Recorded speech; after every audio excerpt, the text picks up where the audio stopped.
You made a difference during this legislative session. Hundreds of thousands of calls, letters, and emails made an impact. Your voices inspired Governor Chris to action. Because of your effort, he vetoed Senate Bill 6. That's huge. What's more important is that we did this together. We are a statewide alliance of advocacy groups that communicate and speak with one another.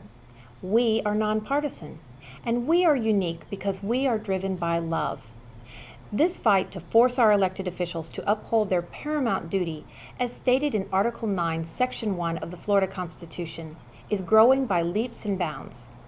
You might recall that we made some predictions at the start of this session. One of them was, session ends, 1 to 2% cuts, setting everyone up nicely for their elections in November. The little guys will think that their legislators fought for them. Well, we hate to say it, but that is precisely where we are. The final version of the budget is out. The per pupil amount is $6,685, which is within 0.002% of last year's amount. Our legislators call this level funding. It sounds good. But guess what? They had to.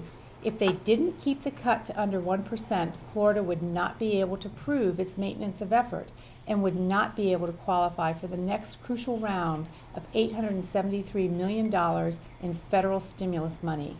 Our legislators depend on this money. They plan this year's budget around it. They are calling what they did level funding. What does that mean? On the surface, it means basically the same per pupil dollar amount as last year.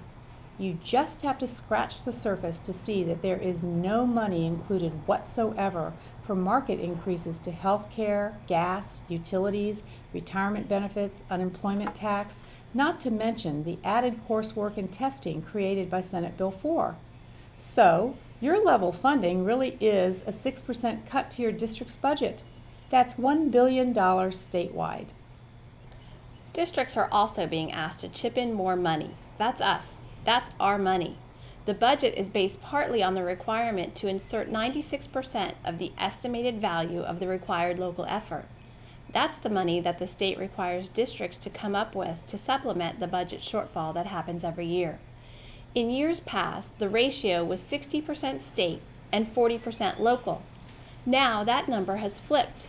Now our districts are paying 60% of what is clearly, according to our state constitution, the paramount duty of the legislature. What does this mean? First, it means that our property values better not continue to drop, since that's where most of this money comes from. The budget was written in the hope that the fall would not exceed 10%. That's an optimistic number. Dr. Amy Baker, Florida's chief economist, voiced concerns this fall that property values could dip as low as 12%. Remember the quarter mill? Remember how legislators gave that option to districts last year so they could avoid being accused of raising taxes? Senators and representatives were so driven to access this money that they didn't even require a public vote of approval for the first 2 years. Districts were told, just take it. Some districts took the option and some didn't. This year, the budget is based on every district taking advantage of the last year the quarter mill can be accessed without a public vote. The potential revenue is already written into the budget.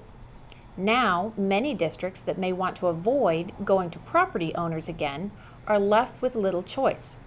They're essentially dooming their district to another cut. Use it or lose it. Except the property owners are the ones being used.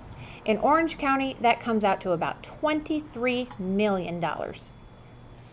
We are headed into elections. Our next task is to examine just how everyone voted. We're going to look at who wrote the bills, who voted against the best interest of public education, and who boldly supported our kids and their future. It's a shame that only our bravest will stand up for our kids. This year, the budget was somewhat predictable.